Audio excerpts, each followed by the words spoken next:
Pardon me if the fan is too loud, but again, we still learn the little maths. Let me change that. Alright, so where were we? Alright, we're doing that. We're finding prime factors of these numbers, right? So, what's going to be your best friend when you're dealing with prime numbers? Timetable, right? When I see the number 72, I always think of 8 and 9. I always think of 8 and 9. Now, the good thing with this is that any number ending with 0, you know, has to have a 10 in there, right? You know that. That's instinctive, right? Then now we have 81. If you add 9 to this, you will get this number. So you see that this and this is related to 9, right? Then you have 100, which is always related to 10. A 0 and a 0, right? So if you have 2 zeros, chances are you have 2 10s. Now, 9 times 8, 45 times 10, 5 times 10, 9 times 9, 10 times 10. Never too bad, right? Now, we know that 9 is 3 by 3. So we'll write 3 by 3. Now 8 is 2 times 4. Now how do you know when a number is or isn't prime? Once you can make a multiple of the number, or rather once it appears as a multiple, chances are it's not going to be prime, right?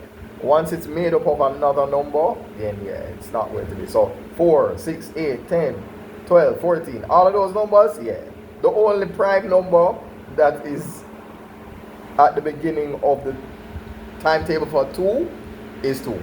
Everything under 2, none of those multiples will ever be prime.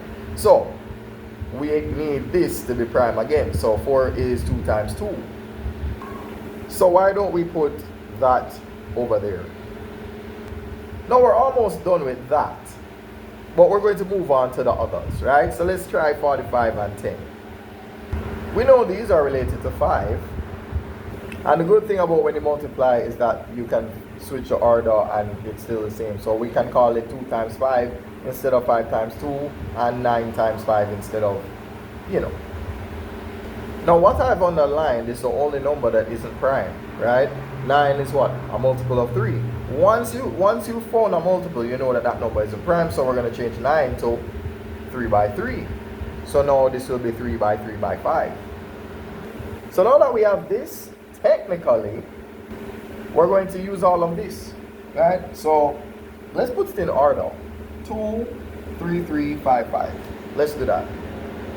So typically you want 2's in front, then the 3's, then the 5's. Might need to do that with the first line as well. Now we don't even have to work that hard for that because 10 is right here, 2 times 5. So we can put 2 by 5 by this 5. We're not wasting any more time. We'll have the 4 3's and 2 by 5 by another 2 by 5. So let's put 2, 2, 5, 5, seeing that we want them in order. So there you have it, ladies and gentlemen. Finding the prime factors of each of your numbers. You're going to use your timetable. That will assist you, right? And again, how would you know what number is prime for what number isn't? Once you can find a number within the timetable under a prime number, you know what the prime numbers are. You'll have 2, 3, 5, 7, 11, 13, 17, 19. Not 21. It could have been, but not really. 23, then 29.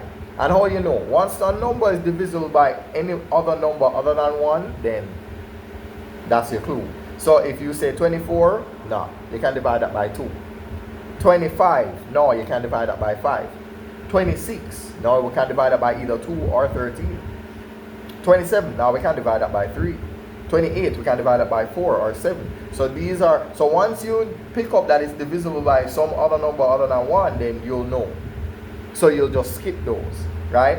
Then let's say you get to 29, now we have 30. Well, 30, you divide that by 3 or 10. So we have to go to 31. Yeah? Now let's go to 32. 32, you divide it by 2. 33, you divide by 11 or 3. 34. You know, so even if you have doubts, you can figure it out by going through each number and what multiples they create, right? So Let's say you go to 35. 5 times 7. 36. 4 times 9. Yeah. So once you can create a pair of factors that's not itself and 1, it's not going to be prime, right? 37. See that? So that's why we have 31 and 37. Yeah? 38, 2 times 19. 40, 2 times 20. Yeah? 41. Right? So this is how you will know. So even if you have doubts, you can create your little roadmap and figure it out. Funny story, if I wanted to, I could either find the LCM of all of this for sure. I could find the LCM of all of this, but I could also find the HCF if it were even possible. Maybe not. I'd have to remove some of the numbers for that to make sense, right? Because this only has 3s, so you're not going to be able to find the HCF of all 5, right? You could for this line, and that one, but not for this. This one only has 3s, right? This is a good one. So I hope this was clear, right? These are your normal factors. These are prime factors that are also prime numbers, right? So that's it's kind of that, right? It is prime, it's also a factor, so they call it a prime factor, right?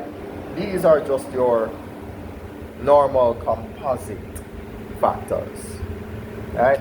So anyhow, hopefully this video wasn't too long. Again, thanks for helping me and us to stay on track as we still learn the little maths. I have screenshots of this, so and again, you can share this video anywhere you please, right? Share this anywhere. Share this on your WhatsApp status. Share this to your friends, right? Because this is what we're trying to do. We're trying to make We Still Learn a thing that is helpful to students that struggle with certain things, right? So that's the whole point of it. So hopefully you won't just be seeing my face, right? But for mathematics, you'll be seeing me. You'll be seeing others too. So just letting you know.